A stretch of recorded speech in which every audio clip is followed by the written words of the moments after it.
Arrogant, throwing fits, ripping shit, tearing it, imperative. Then I'm killing this mic no matter where I live. These derelict rappers acting a fool, this embarrassing is flagrant. That's the nature of this entertainment, and we can't even change it. Guilty before arraignment, now the system tainted. But when we speak, they all laugh at us. And y'all wonder why I'm lacking trust. Try to fight a giant with attorneys that can back them up. That's church versus science, both sides start acting up. I'm late on my assignment, hopping up a mile high, climbing. Obviously never silent, new alignment, I'm defiant. Cannot describe it, used to describe it as a young graffiti artist. Before the beard, I always got carded. Hit every bar, even though my bar has been the hardest. The scars on my face, and I ain't always been the smartest. But I'll show you where my heart is. I said I'll show you where my heart is.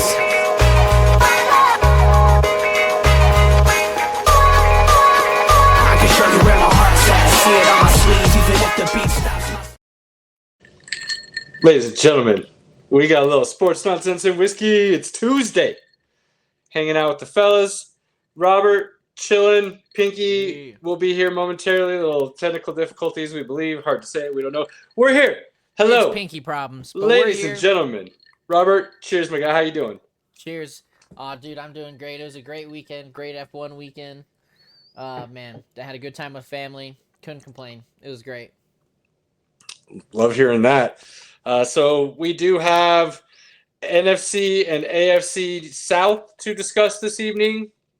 We got F1, wrap up the quote-unquote halfway point here, first half of the year, summer break, and then we've got nonsense to discuss as usual. So without further ado, Robert, where would you like to begin when it comes to the football? And I know once Peaky jumps in, he's got some hot take that he thinks he's going to share this evening. It's eerily familiar from a week ago, it feels like, but we'll let him get into that. I mean, we may as well start with the AFC South, I guess, and just get that out of the way. So, a little AFC South action. I mean, it's Houston's to lose. I mean, I know we're going to do a team breakdown, and I just have to say, like, the only thing I'm really looking forward to in this division is Travis Hunter. Like, that's really it. If I'm being completely honest. I love that you say that because I don't believe truly that it is Houston's to lose, although they are the favorites in that division. I think, let's see if we can add the man back in here, or he disappears as I add it. Can you hear us now? Are you here? He shakes his head no vehemently with disgust. He was not happy with that. So we'll continue on. Travis Hunter playing for the Jacksonville Jaguars. They got a lot of talent on that team. A lot of early first-round picks, a lot of high second-round picks, a lot of talent that a lot of people are trying to relate to the word bust on offensive and defensive sides of the ball. New head coach coming in, new regime. Can they turn things around in Jacksonville and make them what many had believed they would be when Trevor Lawrence came there as a generational talent at the quarterback position and challenge for the division and a deep playoff run? Not just getting into the playoffs, but a deep playoff run. That's the expectations when you draft a quarterback first overall, and then continue to kind of draft that high year in and year out. So there's a loaded running back room in Jacksonville, but there may not be, by some people's standards, a great talent. We'll see. Etienne, Bigsby, they drafted Tutin this year. I think Etienne's still really good. I think Bigsby's pretty solid. I think between them, if Cohen can do what he did in Tampa, he's going to get production. Brian Thomas might be one of the 10 best wide receivers in the league right now. Trevor Lawrence is there. They've got the potential to do something there on offense now with Cohen calling the plays. That defense is loaded with first-round and second-round high-end picks just across the board that just haven't lived up to. Maybe they overdrafted them. Maybe they just weren't coached right. Jacksonville should be doing a lot more, and there's a lot of expectations this year for them for sure. Travis Hunter being one of those. Trading up to get him, based on what they gave up for him and trading up to get him, you would believe that they're going to play him on both sides of the ball. You draft one guy, get two positions. That's the big get there. We on this show believe he's fully capable. Let's go. Look, I'm not a CU fan, so easy. But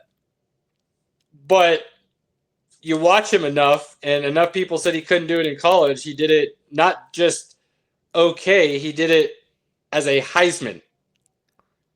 This wasn't just a dude who played both sides of the ball. Yay, this was a dude who played both sides of the ball at an elite level. Okay? Right now, by all reports, he's getting almost a 50-50 split offensive and defensive snaps in training camp. Depth charts came out. He was listed as a starting wide receiver and a second-string cornerback, arguably the nickelback possibly, which means he's still getting a lot of snaps on defense. So it's going to be really interesting to see what they do there and what Jacksonville can produce as far as what Travis Hunter is capable of. Absolutely. If he provides them anything close to what they drafted him to be, and Cohen and his staff can raise the tides on all those other picks, Jacksonville's going to be really scary. Really scary. The biggest thing that Jacksonville needs to figure out is how to use the weapons that they have and use them well. They can do that, and they can actually have a well-oiled machine functioning, and as a team, they have an opportunity to actually be dangerous.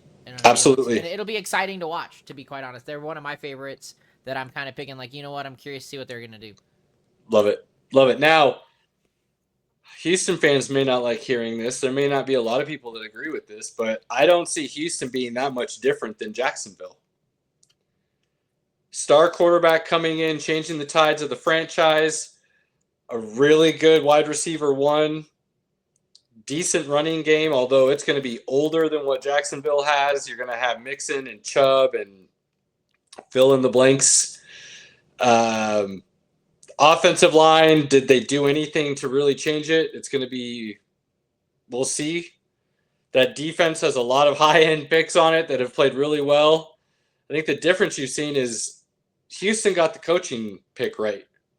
DeMeco Ryan and his staff and what he's gone with know what they're doing. They had a plan, and they executed it perfectly, and it's worked out really well. Jacksonville hasn't had that stability.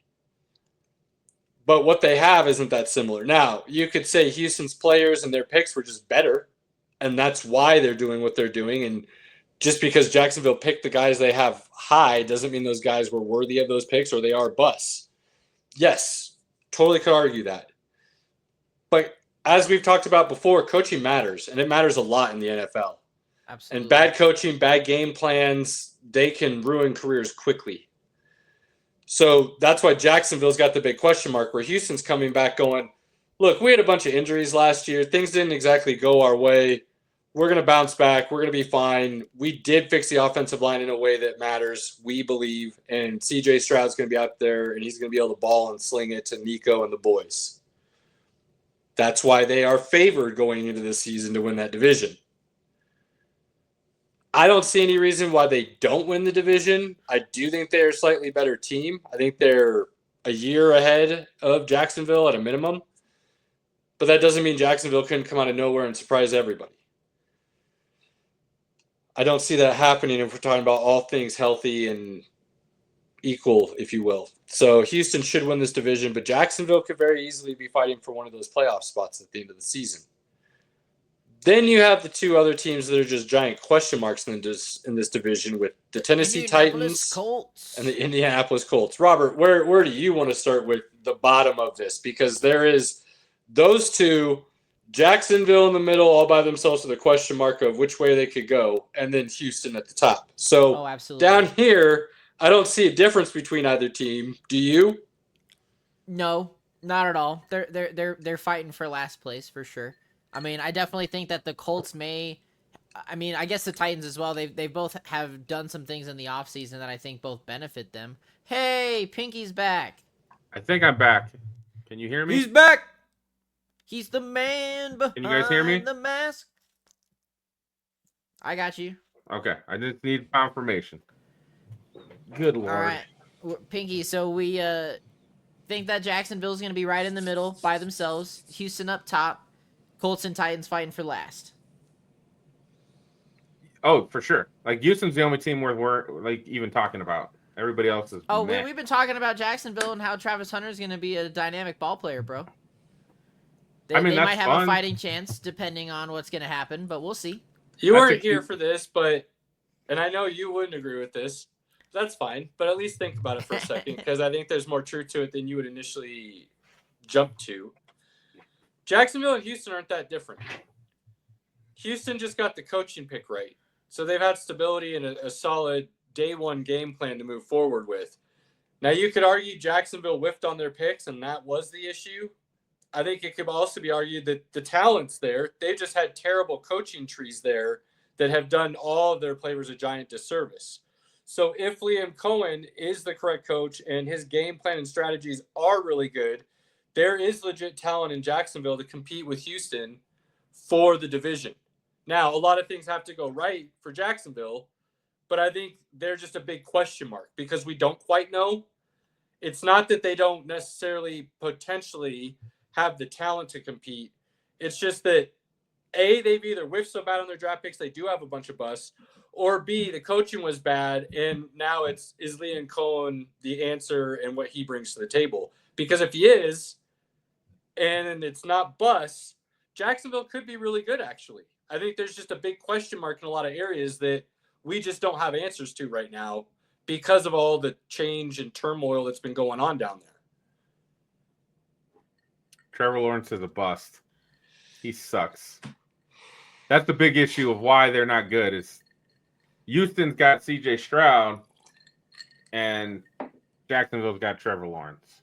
So, well, ladies and gentlemen, you wanted Pinky back. He gave you a hot take right from the jump there. Trevor Lawrence, bust. So there is no coming. Now, see, you've said this about like Sam Darnold, and I think you would say you were wrong about that. Does Trevor Lawrence have a chance at redemption, or is it just?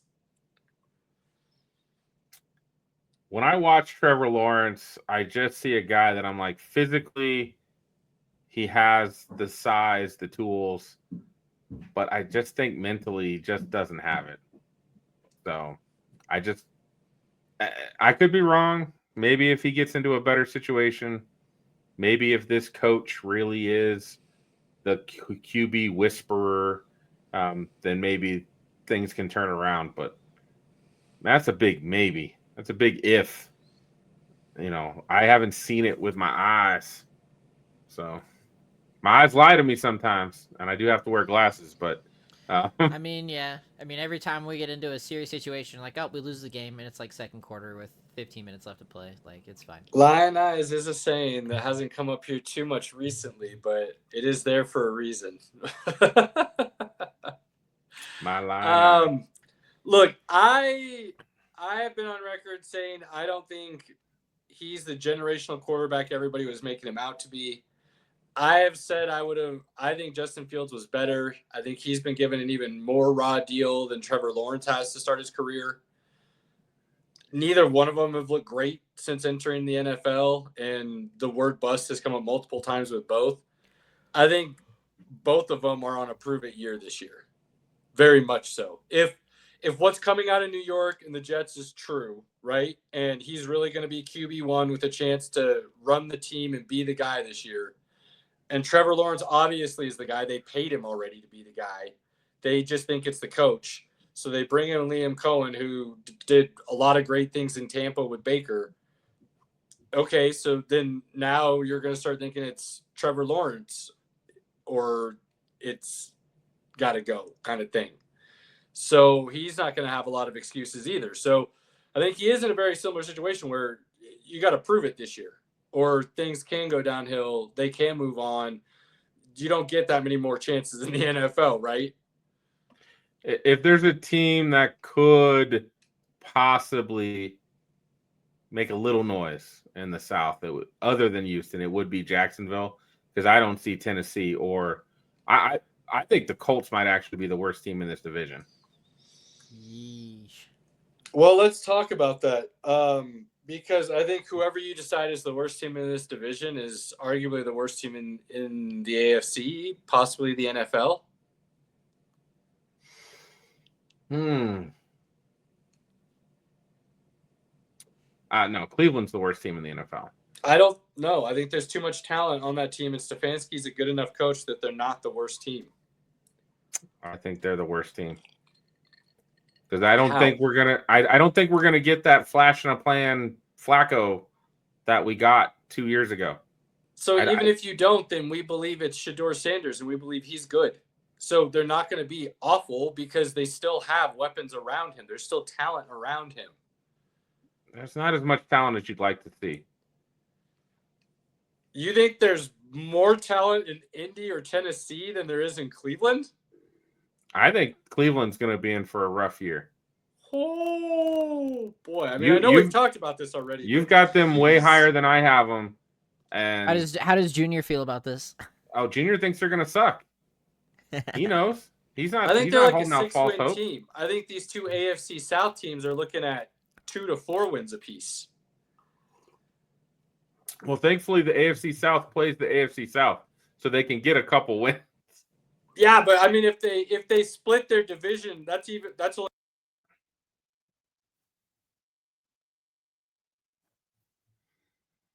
Man, that's one. What's the over tonight, Robert? 4. 4's the over? Okay. 4. For who? For you, for your sound going out. Oh, probably, maybe. Thought we It fixed changed that. on its own when you signed back in, which is odd. It was doing fine until you came here. Get out.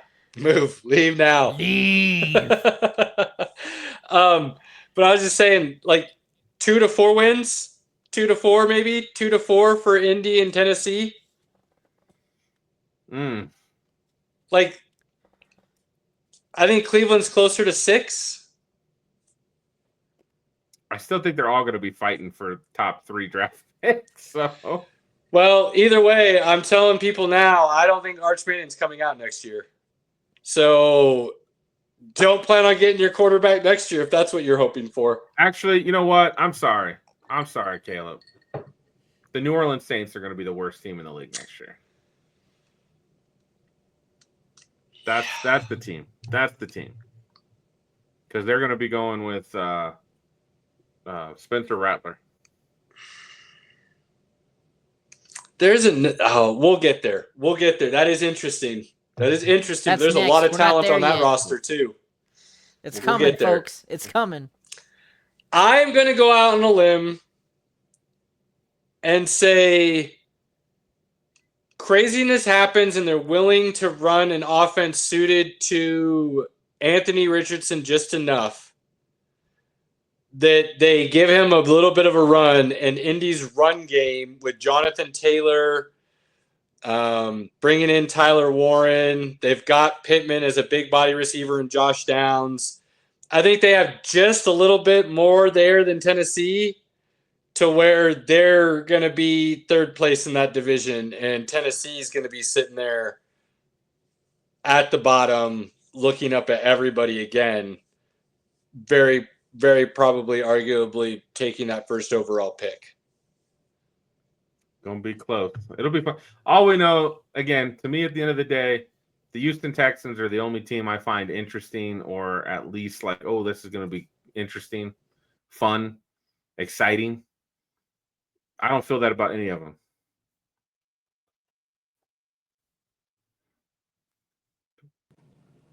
Can you hear me now?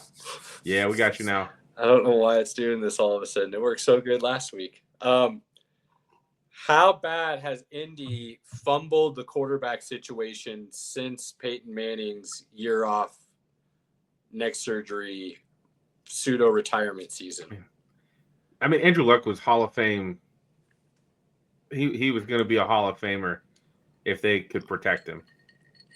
So I think they did okay there. I'm still blown away at the number of Colts fans that call him a quitter and don't blame the organization for him retiring early. Like, that's a wild take to me. I just don't understand that thought process.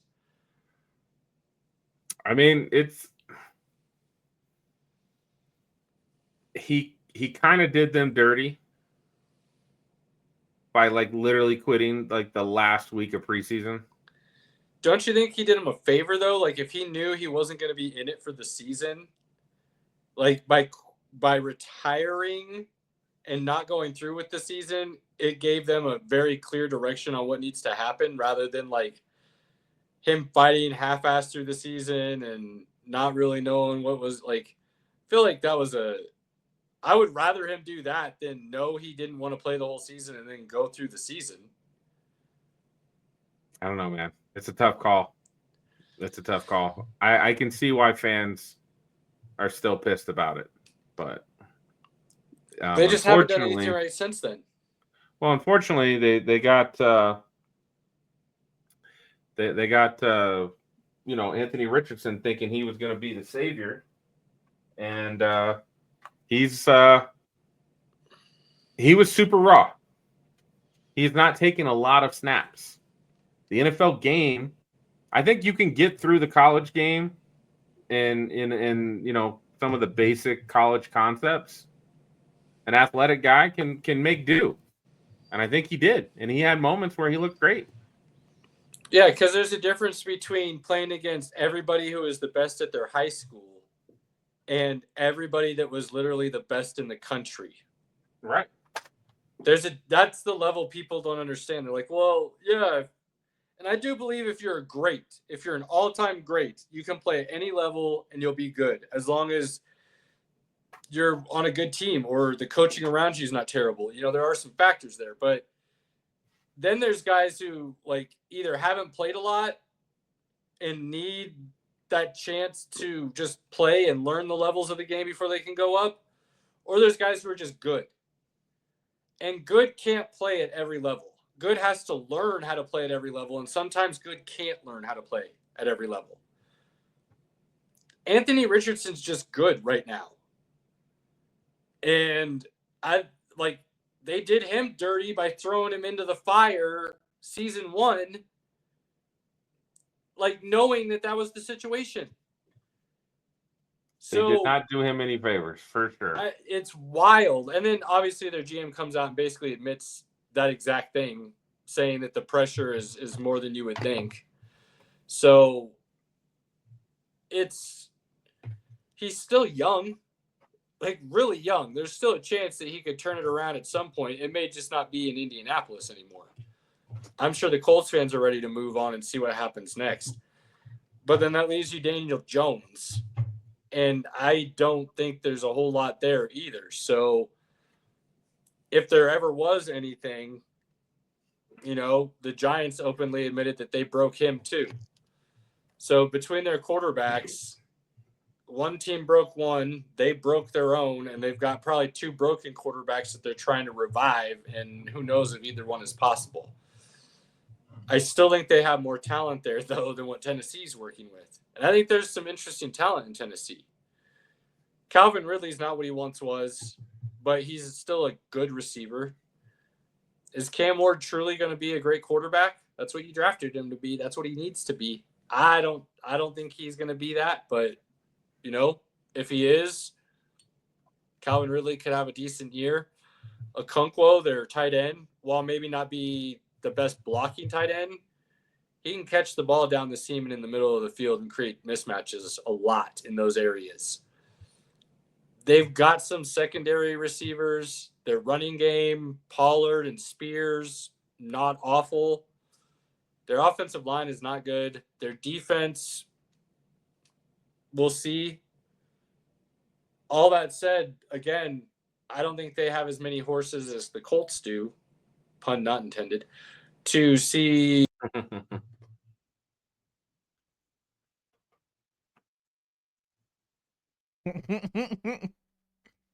think that's just the computer telling Caleb to shut up. Let's go to the next thing. We'll see what happens. I missed all the Houston Texans say, ooh, that's loud as hell, Caleb. All right, I'm going to turn you down. There we go. We talked about the AFC South. I think we're all in agreement. Houston's going to win. Bounce back year. I think I heard before I had to jump out because my internet connection's awful. The Houston Texans had a lot of injuries that played a factor. Their O-line did not play good either. Like, that O-line was bad. It was bad. I felt bad. CJ Stroud comes out, sets the world on fire. We're expecting like MVP second-year season, and he was just off all year. And part of it was because he had happy feet, because he couldn't trust to sit in the pocket because he was going to get smashed.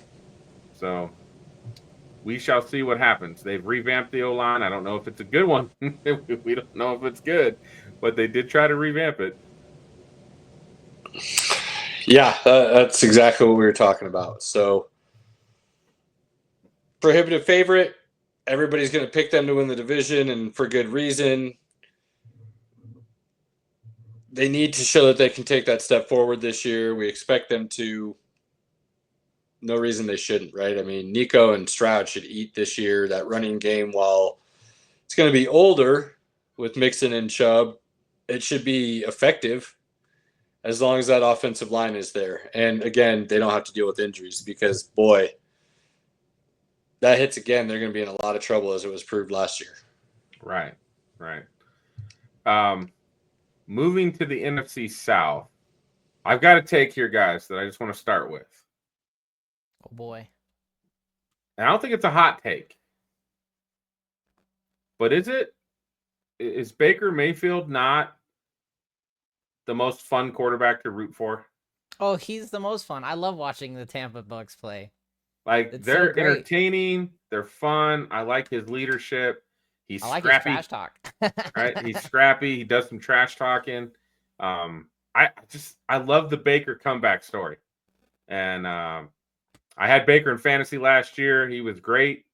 Unfortunately, when Chris Godwin got hurt, that really affected things. But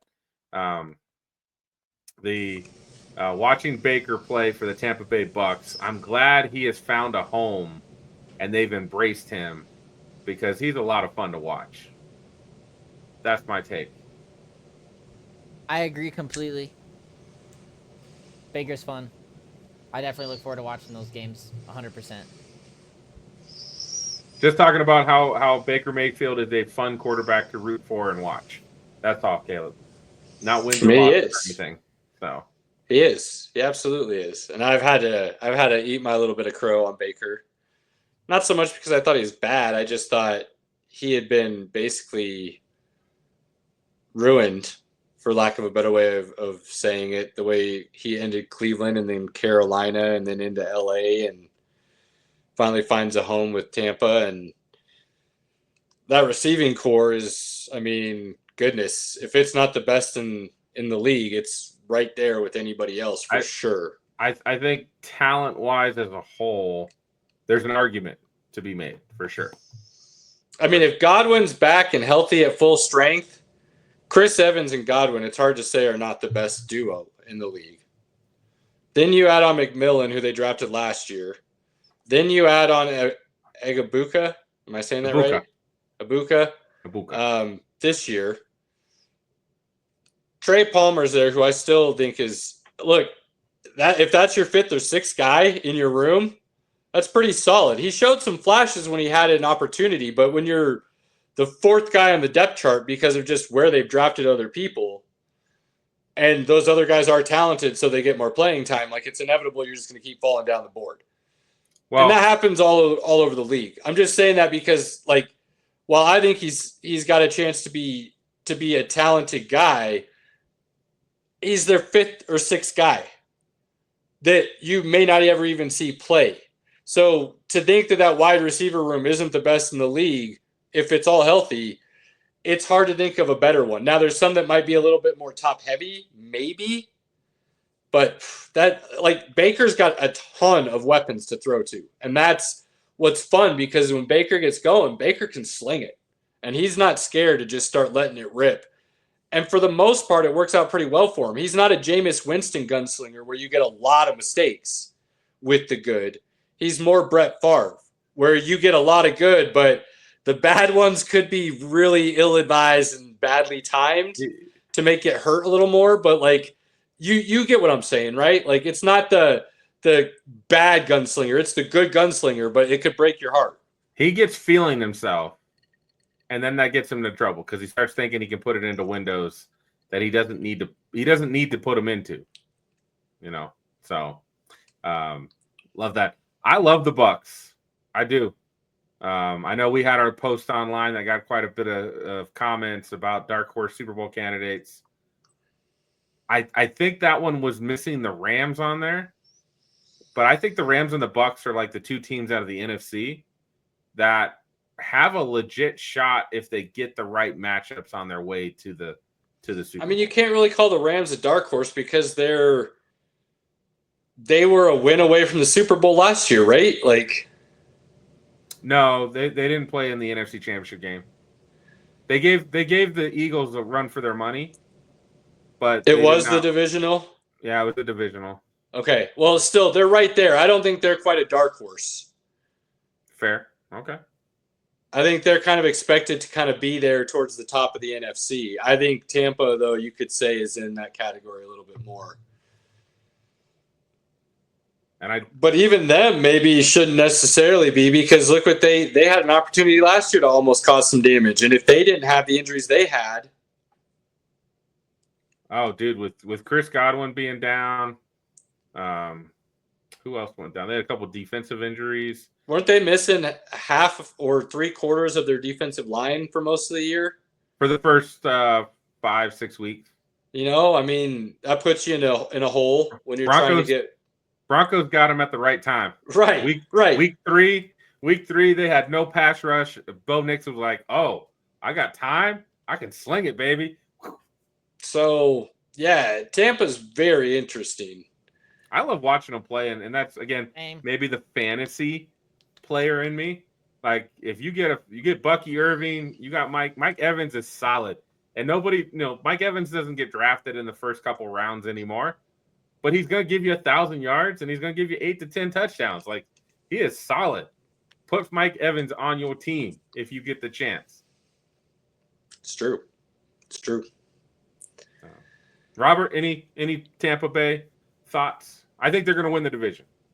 I mean, I definitely think that they're going to do better than what the Falcons are going to put out, which I would argue is one of their biggest challenges.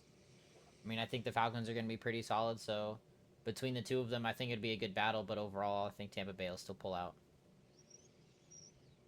Always got to pull out. Always got to pull out.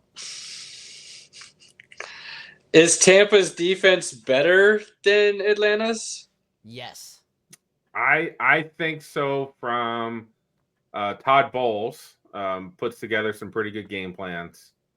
I do think Tampa. I don't think there's a dramatic difference in talent between the two squads, but I would say Tampa's defense is better, and I think Todd Bowles is a better play caller than Raheem Morris. I don't know if I'd agree with that. I mean, part of the reason Raheem Morris got the job is because of what he did with the Rams. Is it not? Well, Raheem Morris was actually the interim coach for Atlanta when they fired Dan Quinn. And then they didn't hire him and went with Arthur Smith. And I feel like they made that decision of, man, we should have hired him when we had the chance, but we didn't. So then they hired him. I think he's still a pretty good DC. I don't think he's a head coach, in my opinion. So I would still give coaching to the Bucs. I'd give the defensive play calling to the Bucs. Todd Bowles' system is tough. Again, if you want to say their defensive rosters are similar, I could probably go with that argument. But I still think that the Tampa Bay defense will be better overall than Atlanta's. So then it comes down to who's going to have the better offense, really. That's really what we're getting at then, is it not? And I think Tampa Bay was scoring 30 on almost everybody they played last year. So and when Bucky Irving got going, it was on a whole nother level, man.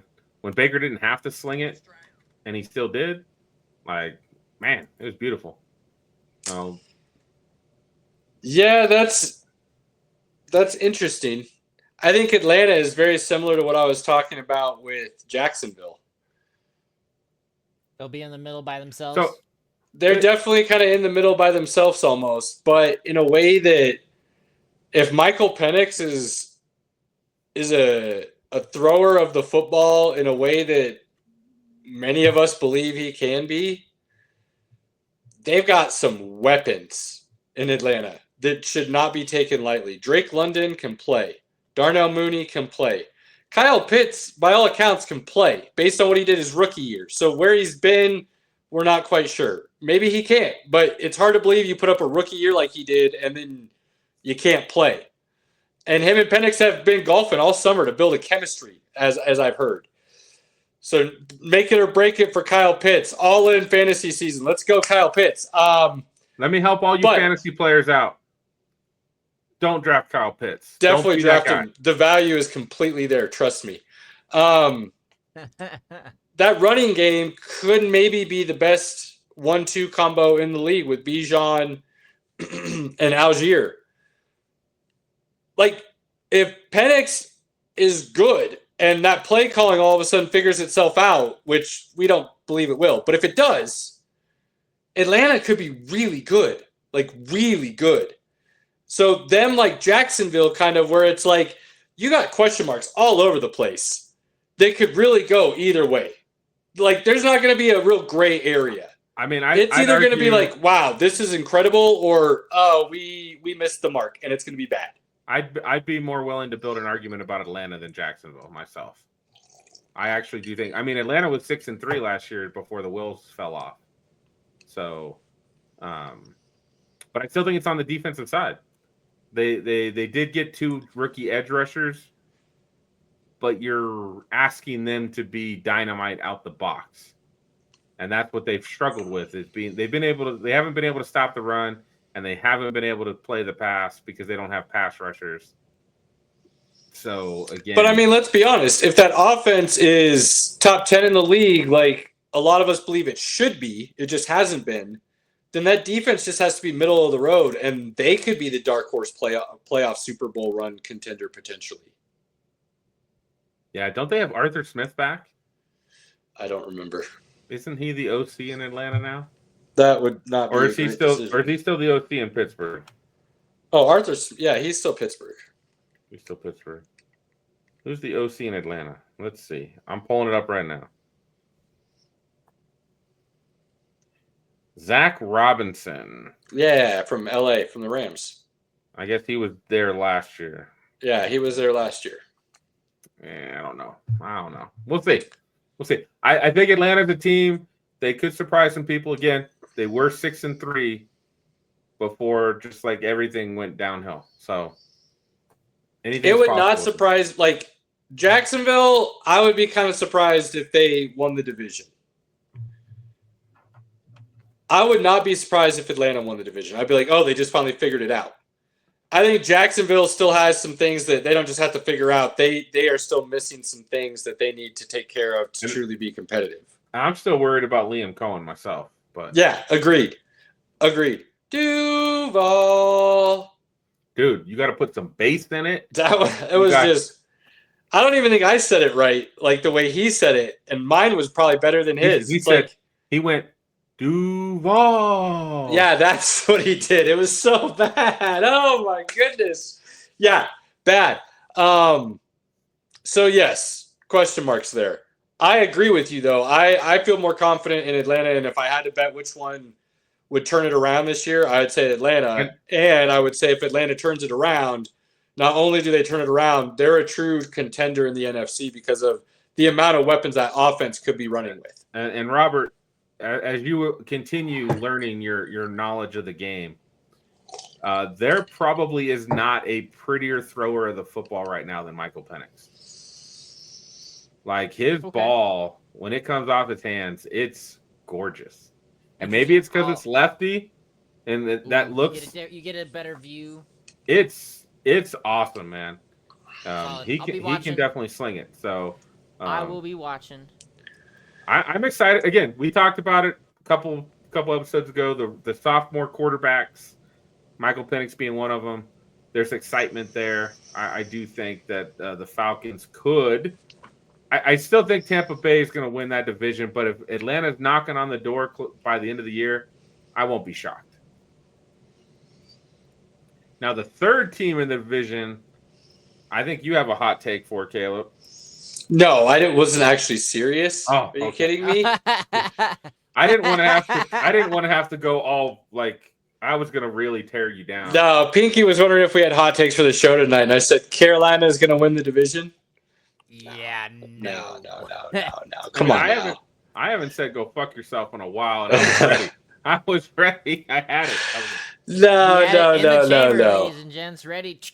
Get ready. I do think they'll be competitive for the entire season. Will you see some games where they look bad? Yeah. But I do think they started kind of figuring it out last year. I think Canales, that offense, Bryce Young, things really started to click. Bro, after Bryce Young came back, he got benched, and then Andy Dalton got in an accident. And because of that accident, he like broke his thumb or something. And so Bryce Young had to come back and play, and he played against the Broncos. He played good. I mean, we stomped them. Yeah. But that had more to do like they couldn't stop our offense at all. Bryce Young actually had a pretty damn good game against one of the best defenses in the league. So there's something. I mean, the Panthers almost beat the Chiefs, and they took the Eagles to the fourth quarter, if I'm not mistaken. So yeah, I think they can be competitive. I just don't think it's gonna. They can be competitive and still lose ball games, right? 100%. And that, yeah, I think they're going to be similar to what we expected Arizona to be last year. Right. And then Arizona kind of had a lot of injuries, and they weren't quite able to be as competitive as we thought maybe they could be. I think if Carolina can stay healthy, they're pretty young. They've got some kind of mixture of some seasoned vets that could help those guys take that next step as long as the talent is truly there.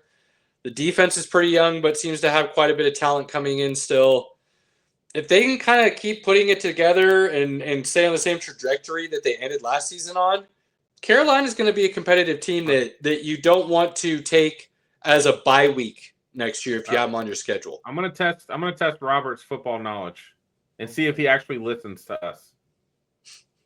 For Carolina to be successful with Bryce Young at quarterback, what do they need to do, Robert? Run the football. Run the football, and what else needs to happen? You're on the right page. Probably protect Bryce Young. Bryce Young is smaller than you. Oh, but protect his ass. He'll get trucked. He might not be smaller than you, but he's like 5'10". I was about to say, not a lot of people are smaller than me. He's a tiny guy. That O-line needs to give him time. They need to protect him well. That's how they're going to get moving. To see over the line. Because I think he found his accuracy last season. Because there were multiple times when he had time to throw the ball, he made good decisions with the football, and it looked good. I mean, we all know I'm kind of a Chief hater, right? Andy knows I'm a Chief hater. And when they played the Chiefs and they were balling on the Chiefs, I was like, let's go, Bryce Young. Let's go. And sure enough, it was towards the end of the game, as they were getting to the end, the Chiefs were getting a little bit more pressure on them. But when they weren't getting pressure, dude was slinging it. And the Panthers wide receiver room should be better this year. Besides Xavier Legette last season, they didn't have a whole lot. So yeah, I mean, they brought in McMillan with the first-round pick. Legette's back. Thielen's back. You know, we'll see what happens. Here, just to kind of give you an idea of what they did after their bye week. So from week 12 to end the season, they lost to Kansas City 30-27. They lost to Tampa Bay 26-23 in overtime. They lost to Philadelphia 22-16. They lost to Dallas 30-14. That's a bad loss, unfortunate, but nonetheless. They beat Arizona 36-30 in overtime. They lose to Tampa 48-14. Bad loss, but division, everything else. And then they beat Atlanta 44-38 in overtime to end the season. Like, this team did start figuring it out. Now, obviously, they're giving up a lot of points, right? That's something where the question marks are going to be more on the defensive side of the ball, I think, this year. But I think if anybody is surprised when that offense looks good for the most part, I think just don't get that out of your head now. I think that's those questions have been answered. I think people are expecting that offense to look good. Maybe not great, but good. And it'll be whether or not that young defense and what they've done there can give the offense enough of the ball back to pull out some of those games. Let's be honest. A lot of people are sleeping on the Panthers' offense. And that's because, again, a lot of people look at the box score. They look at fantasy numbers. They don't watch the game. Sure. Right. I would say in most cases, not you don't know ball. You just didn't watch the game. And then we talk about the worst team possibly in the league, which I did go watch play a football game last season against the Atlanta Falcons, and they won. The Saints, that was one of their, their first two games were their best two games of the season, but after that, the Falcons game was like their third best game of the season. Yeah, I don't they put themselves in really bad situation with their salary cap and what they decided to move on with after Drew Brees and Sean Payton. Would you I think agree, their head Caleb? coaching decisions have been atrocious since Sean Payton left. Would you agree that it would be in the best interest of the Saints to be pretty freaking terrible this year? No. Yes, absolutely. No, you want to be pretty terrible 2 years from now. I do. So hear me out. I feel like if the Saints are the worst team in the league, I do feel like Arch Manning would go play for them. No. Or B, the other guy that's getting touted as the top quarterback is the kid from LSU who's playing 45 minutes away from New Orleans. Yeah, whose dad is the offensive coordinator? Or the quarterback coach? One of the two, I believe. Go ahead and look that up, Newsmeyer. That's cool, Pinky. They can draft him just to fire his dad and the head coach and the entire staff a year later when they're still really bad. So that cool story for a year, but you're firing the whole staff that story revolves around. They're not firing Kellen Moore that quickly, bro. I don't see that. I don't see that happening. I think they know they need a year or two to reset, to get out of salary cap hell, to get good draft picks. Like I think they've got him more for a little bit. You're asking a lot of smart things from an ownership group that has proven to do none of them.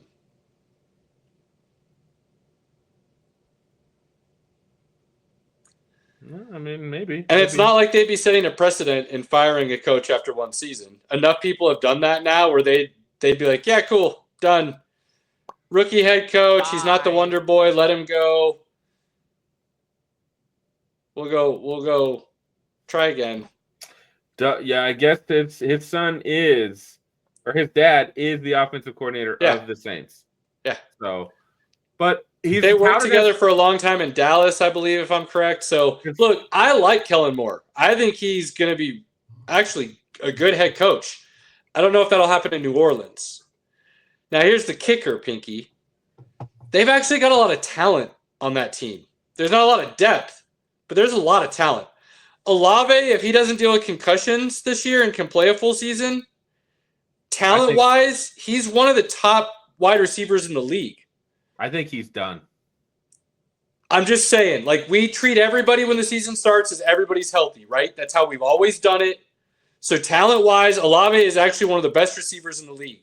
High-end talent. Rashid Shaheed, really good receiver.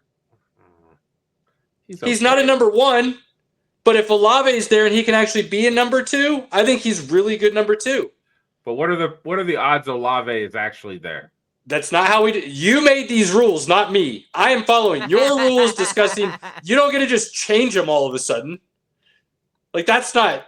What are we doing? I'm not changing. That dude's had so many concussions. Kamara, one of the best running backs in the league still. I don't care what anybody says. That dude is still super dangerous. The defense, for whatever reason, as long as Cam Jordan is there, like, they're going to be good. They may not be great, but they're not going to be atrocious. Like, I feel like he's just proven that by now, that anytime you count that defense out, you're like, oh, yeah, he's still there. He made him figure it out. He's still there. So I think they'll figure it out. So while they might be the worst team in the NFL, and I could totally listen to arguments for that, going back to what we were talking about with the AFC South, I feel like New Orleans has more talent overall on their roster than either one of those AFC South teams, definitely more than Tennessee. So even if their quarterback position is more questionable, I find it hard to believe with Kellen Moore coming in and being an offensive-minded head coach, I think he could get enough out of Spencer Rattler to win a couple games here and there, that they're not the worst team in the league. But then that creates some serious questions on what do you do next year. Like Aller, Nussmeier, I'm not even going to go down the list now because we'll talk about it more when we talk about college football here in a couple weeks. There are storylines left and right with quarterbacks who could be coming out next year, who could be actually really good and dangerous potentially. And if you're looking at the Colts are going to need a quarterback, based on the way Pinky's talking right now, Shador's not going to be the guy, so Cleveland's going to want a quarterback. The Saints are going to want a quarterback. I did not say that. I just don't think that team's equipped to help a rookie quarterback right now. Okay, fair. So you're okay. So they could still think Shador's the guy by the end of the season, but they just have too many holes to fill that they're not going to be any good. Their O-line's not as good. They haven't signed their rookie running back because he's got issues. Jerry Jeudy's decent receiver, but he ain't no, Justin Jefferson. He's no, he's not no top guy. Fair. Their O-line is old and they haven't rebuilt it. My point being, do you dip in, if that's the case with New Orleans, if you're not going to get the top quarterback in next year's draft, are the next 2 or 3 or 4 going to be still worth the bite on that apple? Or is that potential of Arch Manning a year away again such that you try to draft what you need around him so that you can potentially have that pick when that time comes? That creates some very interesting conversations and dynamics going into next offseason for these teams. They're going to give Tyler Shough at least a chance, but all reports, that dude sucks. I mean, I told you it wasn't going to be worth the draft pick. Like, a guy who's played in college for 7 years and has never been amazing, there's probably a reason. Yeah. No, I don't think he plays. I think Spencer Rattler is more talented. I think people are forgetting Spencer Rattler was like the number 1 quarterback in his class coming into college. And then Caleb Williams was right behind him in Oklahoma. Caleb Williams moved up. Spencer Rattler decided to transfer. Didn't transfer to maybe as talented as a team in South Carolina. Had some issues. It's not like he's not talented and they drafted some guy who's some late round bust diamond in the rough that they were hoping for. Spencer Rattler came with some pedigree. I still think he's the most talented quarterback on that roster, and that's why I'm saying Kellen Moore will get enough out of him to make them somewhat pseudo-competitive. Like, they're not ever really going to be competitive, but they're going to be in enough games to cause issues where another team has an off day, and it's going to get them just enough wins where they're not going to be in the perfect position for drafting maybe the quarterback next year kind of thing. I do think if the Saints get the number 1 pick, I do think Arch Manning would play for them. No, I'm telling you now, Arch Manning is not coming out next year. He is not coming out next year. I'm telling you now. Neither one of his uncles did. They played all 4 years. I'm telling you now, that boy's playing all 4 years. We'll see. Robert, any take on the Saints? They suck. Moving on. I love it when Robert gives a take like that. There's nothing exciting about the Saints at all. Like, they're I'm more excited. They're pretty meh. Like, I'm more excited for the crappy Browns than I am to ever watch a Saints game. Do they play in the most iconic crappy stadium in the league? Probably. It's so funny because I actually think Mercedes-Benz Superdome is awesome. no, the Or Superdome it's is not. That's not garbage. The Superdome. It's real bad. But it's still the Superdome. Like, It's like dude, that stadium, those seats, no cup holders. The steps are gigantic. Like, you would have an issue walking up those steps, Robert. I have to climb. That's how big those steps are up to your seats. And then if you're sitting next to a big guy like me, you're like this because those seats are so close together. And no, it's the last of an old era. Yeah, that stadium needs to be blown up. Now, I do like that it's very close to downtown. It's very close to Bourbon Street. You can get, you can walk down to Bourbon Street within 25 minutes of that place. So it works, but it's not. That stadium sucks.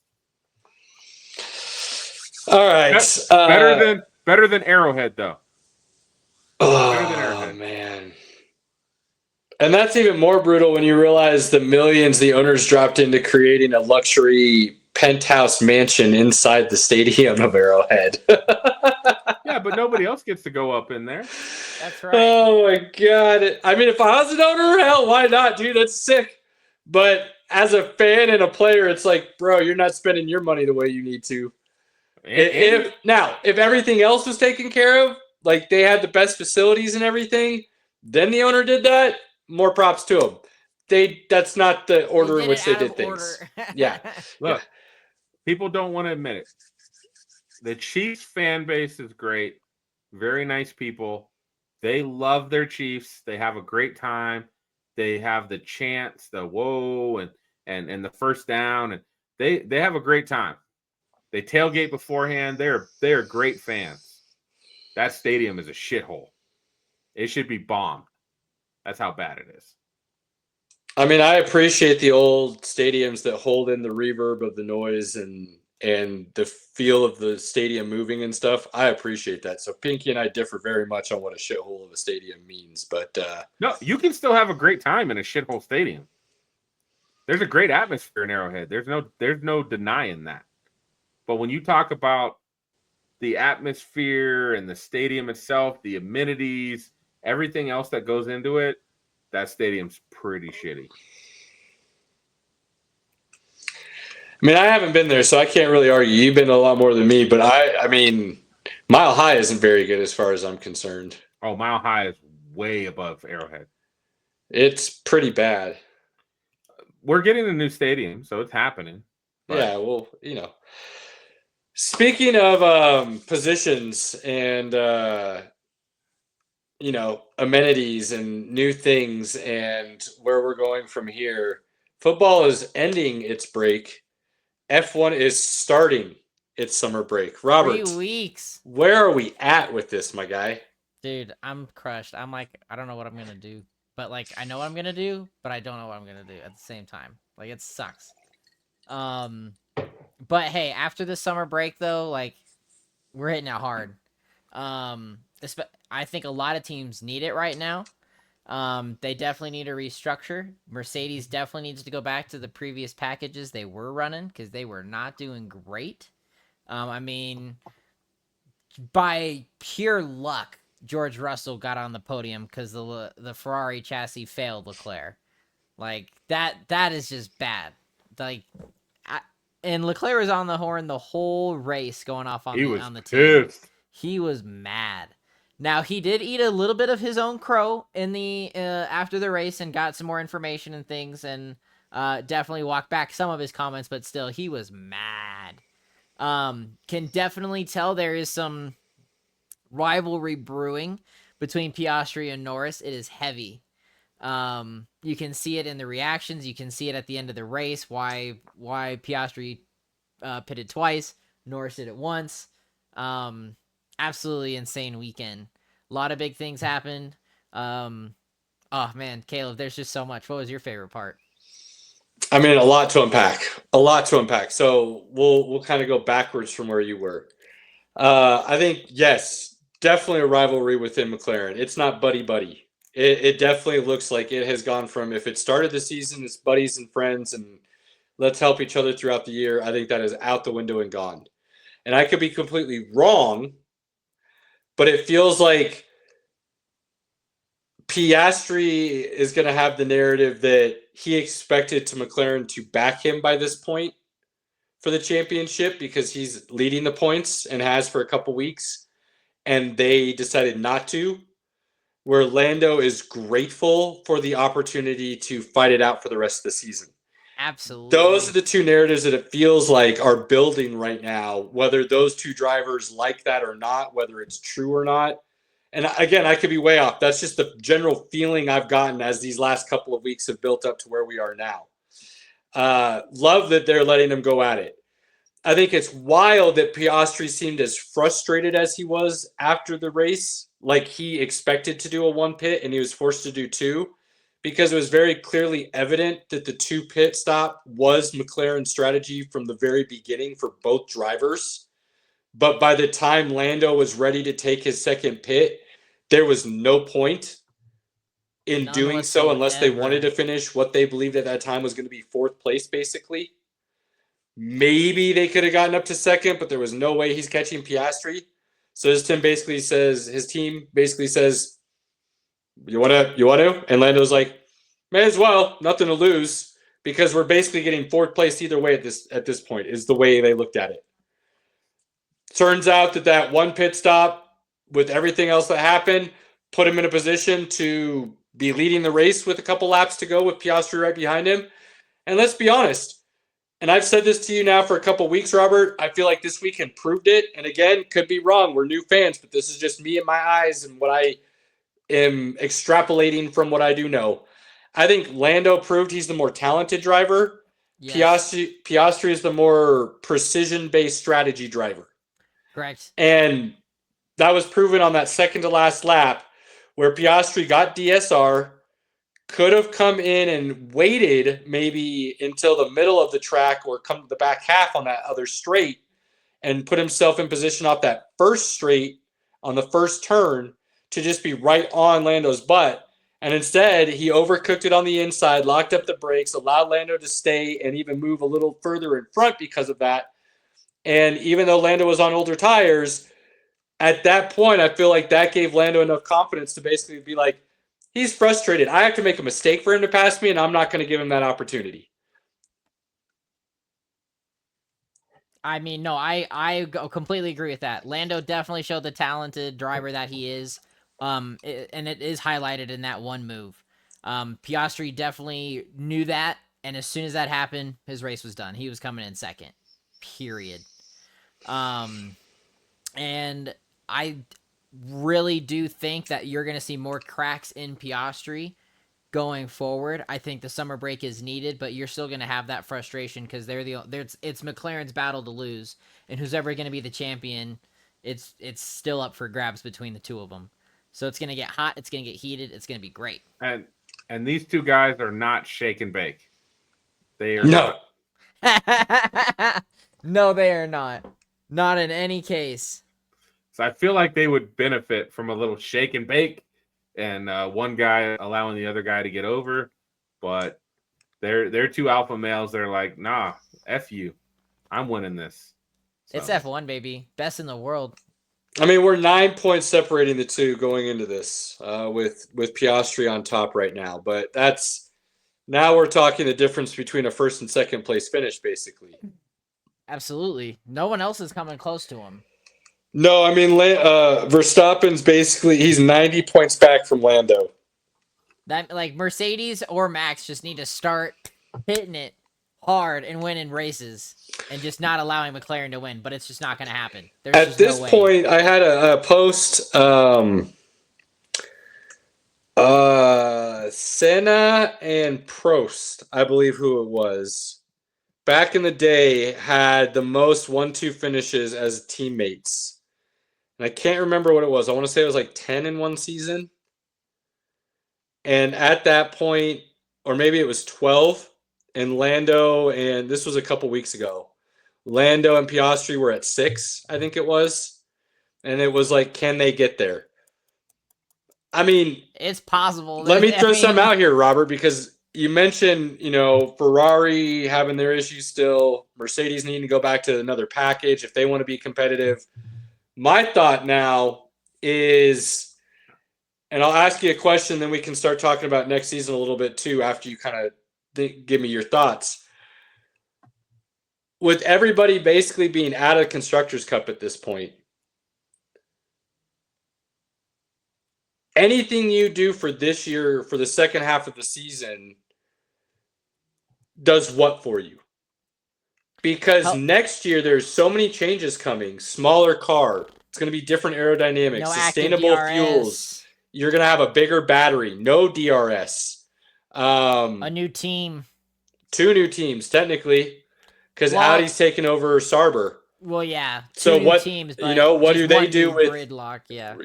Same team, but they bought it and they're taking it over. That could be a whole new management. Like, who knows what that's going to look like? So, thinking about all that, all the changes that you do for the second half of this season aren't going to mean nearly as much, if anything, for next season. But the Constructors' Cup, I mean, I don't see how it's not completely locked up unless McLaren's cars go out every race and don't get podiums, or they're just banned for the second half of the season for some reason, right? Like, it's virtually locked up for them to have the Constructors' Cup. I would say so, yeah. So what are you doing if you're one of these other teams going into the second half of the season? You're still testing your car out in the packages you're getting. While things are going to be slightly different, you still want to have a base car. But the base car is changing. The car is going to be smaller. It's going to be thinner, not as wide, not as long. It's a different. That's what I'm saying. There's so many changes coming next year that it doesn't matter what your aerodynamic package looks like this year because it's a whole new car next year. What I really think it's going to come down to is just the different strategies for how they're going to implement it, and because I mean they're taking data points now from this car, and they are going to run the simulations for the smaller car and things in the off season if they're not already. I mean, Max was on it talking about strategies for next year in his interview, confirming he's coming back to Red Bull in 26. So with all the changes, there's really not much you can do other than just beta test some other things here and there, different wings and things like that, maybe. But I mean, really, you're just kind of locked in, seeing what else is going to happen, developing your drivers, and seeing what's gonna progress from there. I mean, shoot. Bortoletto for Sauber going. Hopefully he sticks around with Audi. I mean, he's killing it as a rookie. He was a little slow in the beginning, but now he is consistent. Isaac Hajar, also great driver, consistent. And between the two of them, they're doing far better than Yuki Tsunoda, who's a 5-year racer in F1 and hasn't really shown anything for it. There's a lot of big things that I think that are going to happen with that. I definitely don't think Yuki's going to be here next year. I think that spot will be filled by somebody else again. As I think Russell and Antolini are still going to be there at Mercedes. It really is just where some of these other backup drivers are going to end up, because we're pretty confident where some of the Cadillac seats are going to be. So really, it's just talent development now more than anything else. You said a couple of very interesting things that I really agree with. And one that I heard something interesting the other day, and I wish I had saved the video and I forgot to, but I'll bring it up anyways. First is driver development. And I don't think that just goes for the young drivers. I think that should go for guys like Leclerc and Hamilton as well. Why would you not take these next 10 races and look at the drivers and be like, what do you want to do? What do you want to try? What strategy do you like? How would you run this? What tires would you play? Should take note of. Do all of that, because you're not trying to blame them if it fails. You're trying to give them the opportunity to think freely and see if what they're thinking fails. They then realize there's a whole team here that I can bounce ideas off of. And then you can start building that confidence in the teamwork again, so that when that garage comes to them and says, hey, why don't we try this time? The driver's going to be like, cool, wasn't thinking about that actually. Or they're going to be like, actually, yeah, I had thought about that. Why don't we do it with this? Instead of, why aren't you listening to me? Everything's failing and you're not listening. And you every get this Ferrari constantly. radio chat. Right? So not only does it give, I think, the ability to build confidence in those younger drivers and let them do whatever you can for the rest of the season and show them, hey, even though the year is quote unquote over, we can't get to constructors. We never quit. We're going to keep building our technology. We're going to keep trying new things. We're going to keep working with you to where you feel confident that this car is championship level. And even though everything's changing next year, at least you'll know that's our mindset always. So you'll have confidence in, even if maybe you're not racing the best, we're always going to be doing everything we can to help you be the best. Yep. And vice versa, right? If the car's bad and everybody knows it, at least everybody will know the driver's doing everything he can, and the driver won't be mad that the car's not performing well. Yep. So I think you're spot on with that driver development, but I think people need to be thinking about it as not just the young or the rookies, but the seasoned teams as well. Who's right? in your car? Yep. And Ferrari is not listening to their drivers at all. And it doesn't sound like it, right? So they got to do some things. Now I did see where is it Vasker, the head of Ferrari? I always forget his name. Yeah. Yeah, I think it's Vasker. Let me just double check. Invited Toto Wolff into the garage to talk with Hamilton last week and say, hey, we know you guys have a close relationship. Come talk to my guy. He's struggling. Do you mind? Mm-hmm. And Toto came right over, and Vasker apparently got some insight on how to be a better teammate for Hamilton, a better leader, a better owner, if you will, in that sense.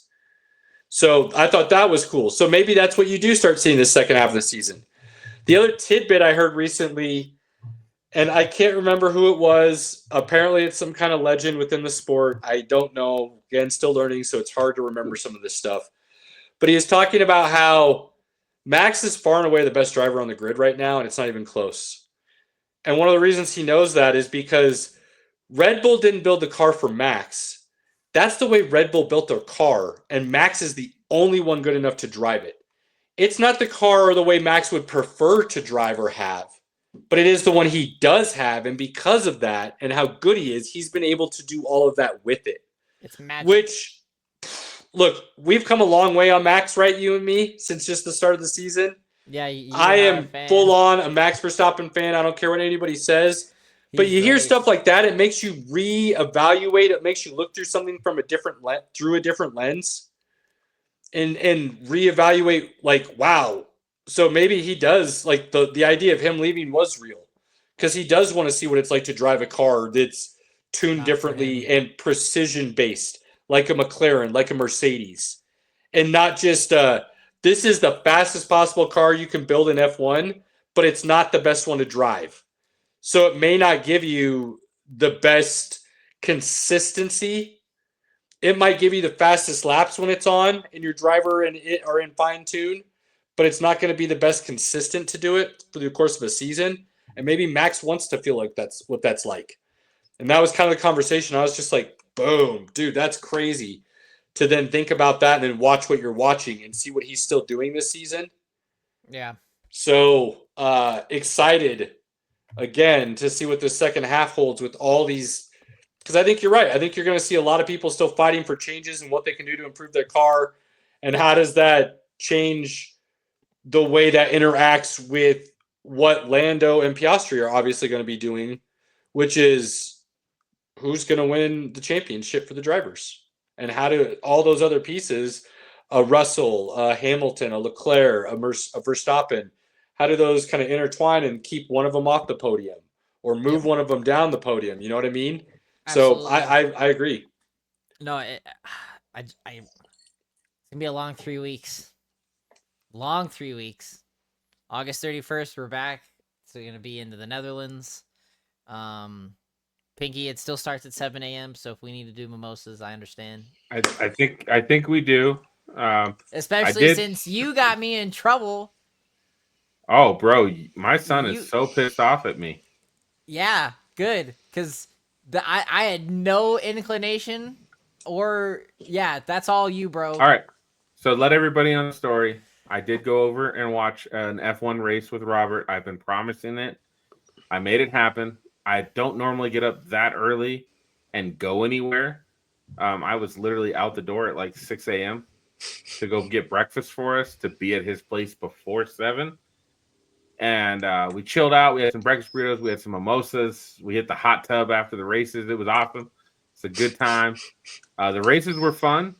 I don't have a driver, so I think I need to pick like a team and a driver. A team, yeah. To like be invested. Come with me to Cadillac next year, baby. I'm just holding out for Cadillac next year. American made, Pinky. Come on now. That might be the way to go because I'm not invested in it. I was like, oh, this is cool, but like I didn't have that passion for any one driver. And now Haas is American too, so if you want to jump on somebody this year, I'm not saying Cadillac's the only American. We know Cadillac's close to my heart. We know why, so I'm waiting. But yeah, if you want to go this year, an American, Haas is there. I mean, obviously, I root for Hamilton because he's a owner of the Broncos, but he's be a Hamilton guy, and wherever he's with is where you're with. So you're Ferrari now, and start building in your closet. He started in 12th. He ended in 12th. So like he didn't do anything.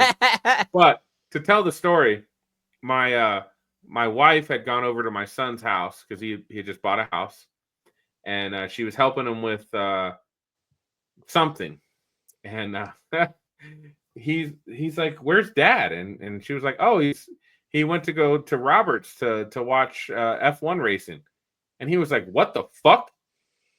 What did you just say?" Yeah. He went to Roberts to watch F1 racing. And he was like, and he didn't invite me?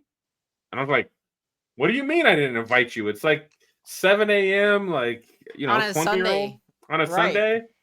He was. And it's F1. Who would have thought Junior wanted to be watching some F1? Well, the funny thing is pissed off. When we were there on Sunday for SummerSlam, Hannah was bringing it up, and she like couldn't tell at first if he was like being serious, and then he like was like, what the fuck? That Hannah was like, oh no, you're actually mad. Yeah, like, legit angry. Yeah, it was whoa. And Piggy's like, Robert, I'm blaming you. I'm like, you cannot put this on me. I know this is not me. Usually you invite somebody, like Caleb has a standing invitation always. Like that's a thing. So, but he can't get out of the house.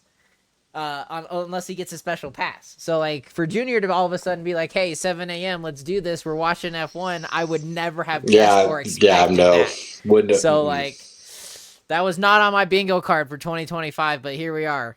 There we are.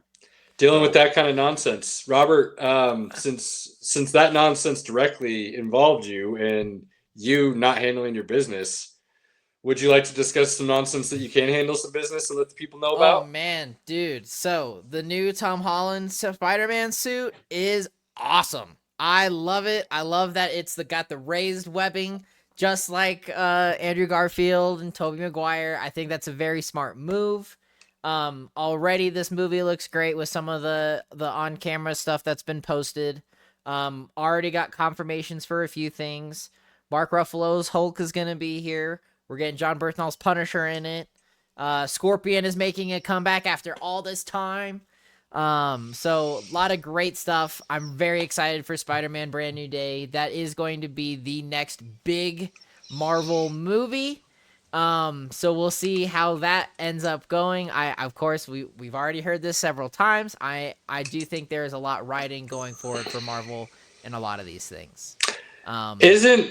Correct me if I'm wrong, but didn't I hear that this Spider-Man is supposed to be going back more towards the neighborhood Spider-Man and not the epic adventure across the world fighting the biggest danger Spider-Man? Supposedly. So why are they bringing the Hulk into it? We don't know yet.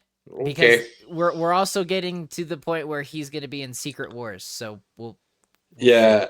Which I get, like, Spider-Man's an Avenger. I get, like, he should be involved in those big things. So I don't have any issues with that, per se. We all know I'm, in the minority.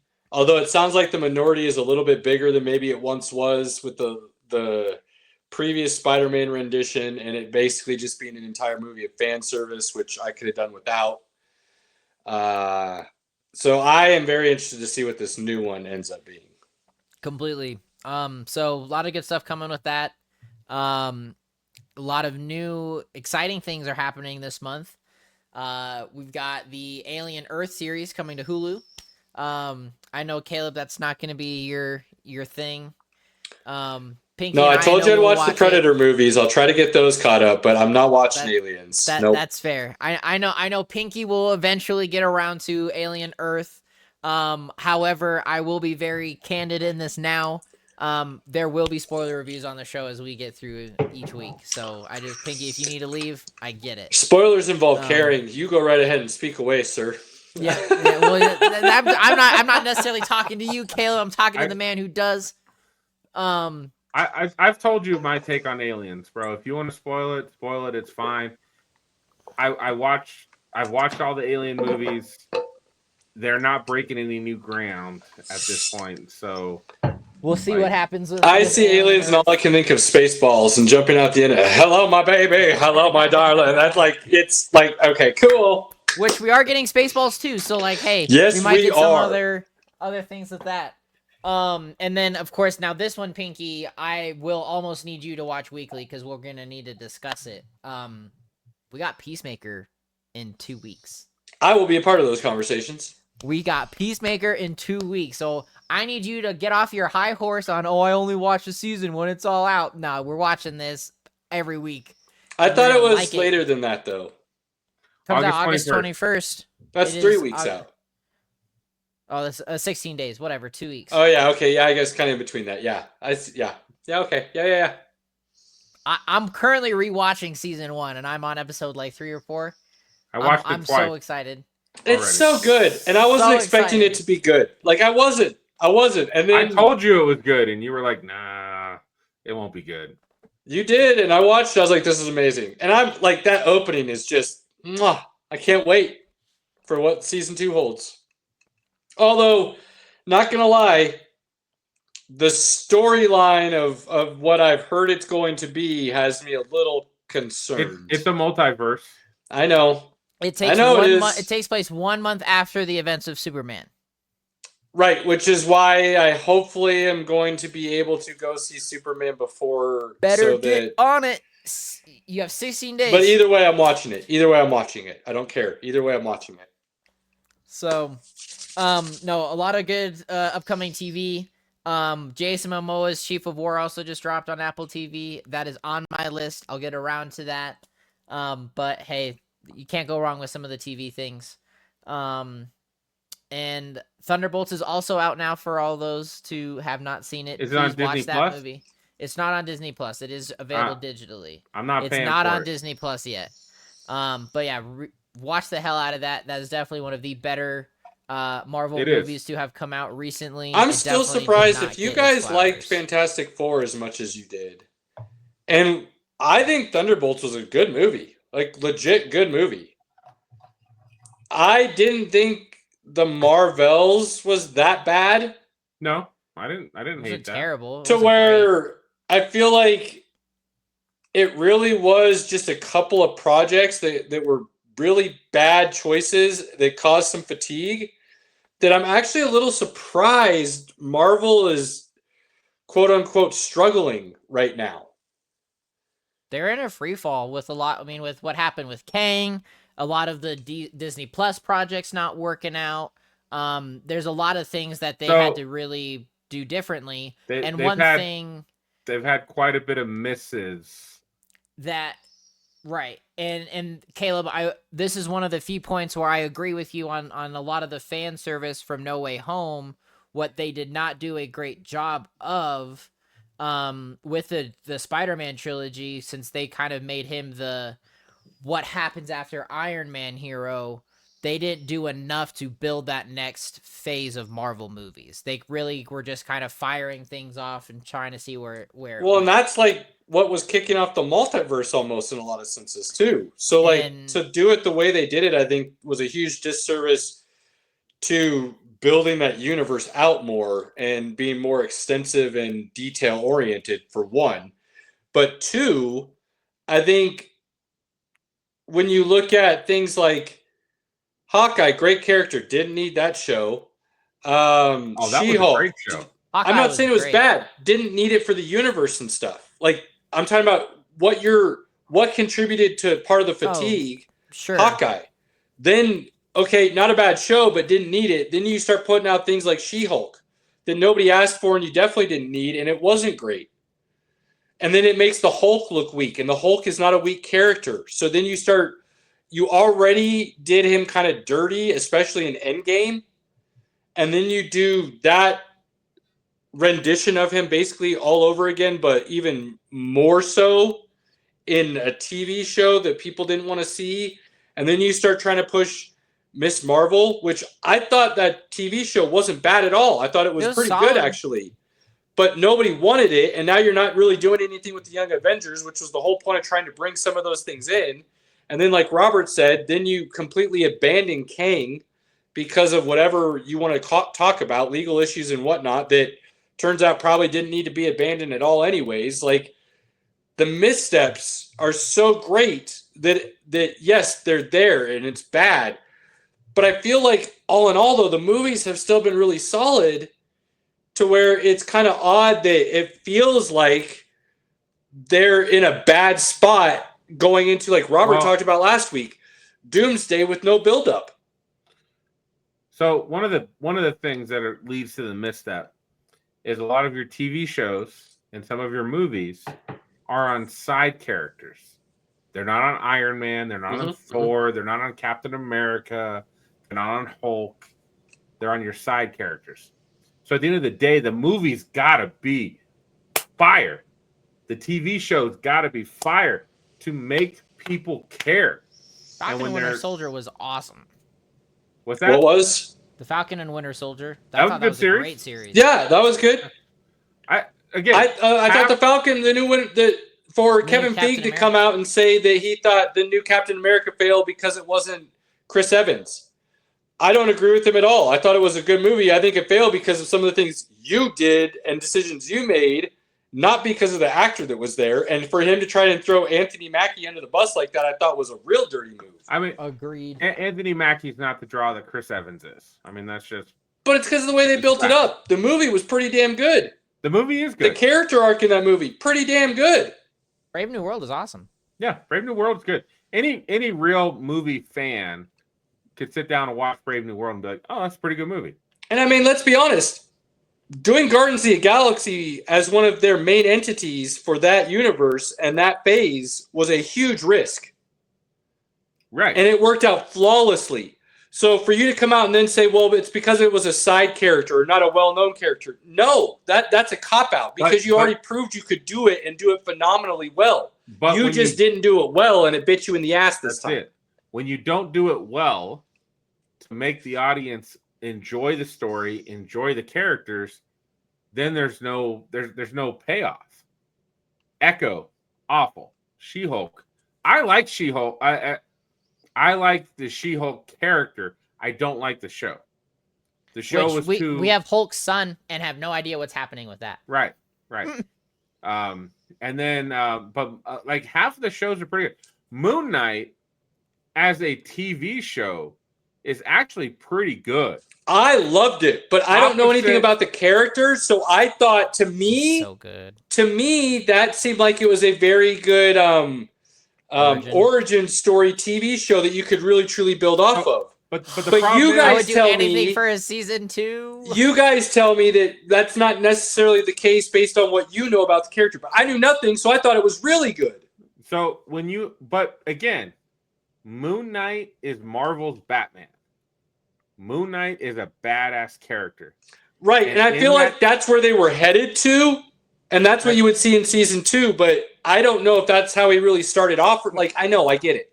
You can't give us Moon Knight for 5 minutes of the damn TV show and expect that people are going to get excited. Give me more Moon Knight. I get what you're saying. I understand where you're coming from. I actually think Moon Knight was almost a better rendition of mental health issues than Joker was. I think it was a phenomenal rendition of that. I think that went over people's head, though, because where it really came together was literally that very last scene of the very last episode of the first season when he's getting in that limo and driving away. And I think that's when it really it clicked for me way before that. But the way it clicked the rest of the story together in that last scene was a light bulb going off for the complexities of the character that I didn't understand yet. I That makes enjoyed sense. Moon Knight as a TV show, but I did not enjoy it the fact that we didn't get that much Moon Knight. That was my I problem want with Mr. Knight. That's who I want to see. And we may Mr. not Knight even is see my that favorite. character again. And then who was the dude at the end of Eternals that has Excalibur? I didn't even... The Black Knight. The Black Knight, Kit Harington's Who's character. talking to Blade at the same... I'm like, yo, come on. And then the Eternals. And like it's like they put way too much out there without any ability to... Any cookie crumbs to tie it all together. Or even is why- even if they had a loose end that was a string that had a couple of them together, would have been better than what they did. I mean, They shit. did Thor- bird shot at a wall, and then were surprised that none of the dots formed a picture. Like Thor, God Duh. of Thunder, introduced Hercules at the end. Like, come and on. that was, let's not even talk about how bad Taika Waititi did that. Like, that movie is trash. Awful. It's pretty bad. Trash. I love Thor. Hey, I was going to ask you, is the third Thor, one. because from what I gathered, that seems like a badass is villain with one hell of a legit. story that they didn't do any service to. 110%. No, they screwed Gore over big time. Big time. I was hurt. I was very hurt. All right, let's end this here, and then we'll get final thoughts. Robert, going forward, because look, football is starting to get really in. We're going to have plenty of college and NFL to talk on a regular basis. We know that cuts everything else short. We know it.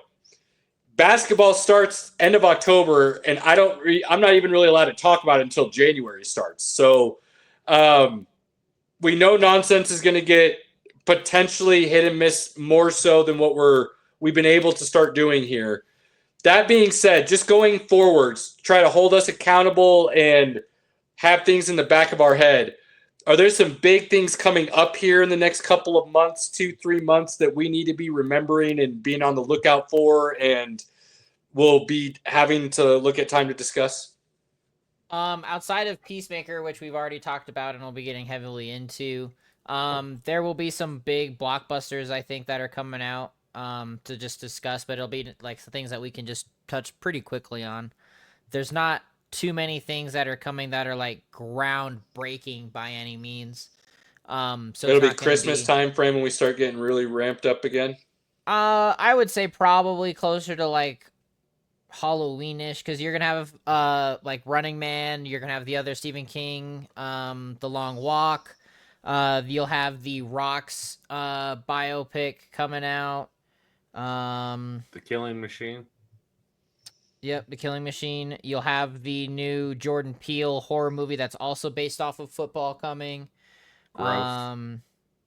There's a lot of like one-offs, but it's not going to be like how it was. So for this those that summer could with- care less about horror things, is what you're saying, then we're looking at like the holiday seasons, Thanksgiving, Pretty Christmas, that kind of stuff. much. Okay. Because yeah, that's when like we start getting into Predator, Running Man. What else is coming? The Now You See Me threequel, the Wicked sequel. If anybody else cares about that, I sure as crap don't.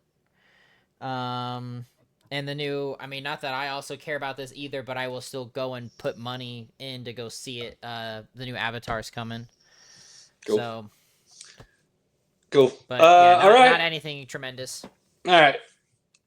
Good. Then that'll leave us some time for us to bring some of our off-air nonsense debates on air then. And we can put some time into stuff like that, like our little Star Wars conversation we had over the weekend. Star Wars, I mean, I'm still always down to continue the series of what should be remade and So what deserves. So we'll leave it up to there'll you. be some We'll good leave it up to you, but topics. we can start having a little bit more of those conversations of Yes. fandom rather than just trying to truly do just news conversation. Yep. No, Kind of like we'll what we be do able with to have sports a some lot. We debates. have those debates. We can start doing a little bit more of that with the nonsense. Absolutely. So Final be thoughts, looking for gentlemen. that. Robert, since you're already in it, go. Oof, man. We have it now every week filled with football until February. So that's a beautiful thing. That's a very big, beautiful thing. Again, we never really had a dead season, so we've been on it. I'm still loving sports. again, let's go racing. It's a 3-week break, so it's time to just get into some of the other things. We got our draft coming. So I'm just excited for football things to start. I'm not excited for when I have to figure out 2 screens for F1 and football. That'll be interesting. But hey, that's the name of the game when you're a sports guy. So looking forward to it. Sports season's just getting reamped, and we're gonna have a great time talking.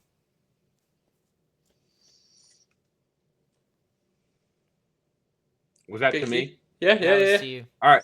Look, guys. I don't know where you're at. I am going to wax poetic about the never seen 17 champ John Cena, who may have had he had his best match of his retirement tour on Sunday. That street fight he had with Cody Rhodes was awesome. That was dope. They played all the hits. They had all of the emotion. He passed the torch to Cody. I kind of disagree with that, but at the end of the day, it was just to see Cena come back out.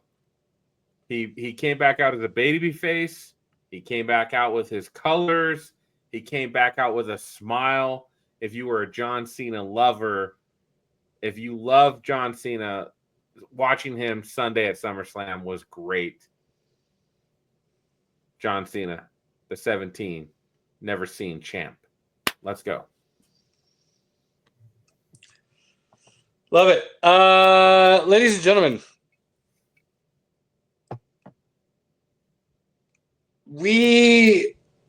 it's just so cliche, and we really don't care. We cannot tell you how much we appreciate the support enough. And to those that support us on a regular basis, whether it's through socials or watching this, interacting with us away from this, letting us know how you feel, letting us know this is something you would enjoy, the way we're doing it, it means the absolute world to us. And we will continue to say it, and we will continue to talk about it no matter how cliche it sounds, because it's true. And we started this with a couple dudes getting together at a barbecue after a fantasy draft saying, hey, you guys talk about sports a lot. You want to do this into a microphone? Sure, why not? And now there's people that listen to us and follow us and interact with us. And we're just going to keep seeing where it goes. But the fact that there's anybody that, whether you agree with us or not, respects what we're trying to do and understand that it's just about the conversation. Get your thoughts out there. Let's have a topic. Let's discuss it. Let's have a debate. And you can walk away and know that even if you think what I said is ridiculous and what you said is ridiculous, and we can walk away going, who cares? That was fun. Now let's go get a hot dog or a beer or your favorite sipping beverage and enjoy it. So thank you. Thank you. Thank you. If you have those moments with your family, friends, loved ones, inner circle, whoever you consider it to be, do not take those moments for granted. Cherish them. Take advantage of them. Don't listen to us and go do that, because we will skip coming to talk to you to go do that. Okay? It does mean the most to us. Absolutely. So that being said, love everybody out there. We appreciate everything you do for us and following. If there's something we can talk about to entertain you a little bit more, let us know. These two guys, can't say I love them enough. Appreciate what we do. Until next week, we're out. Cheers. Peace.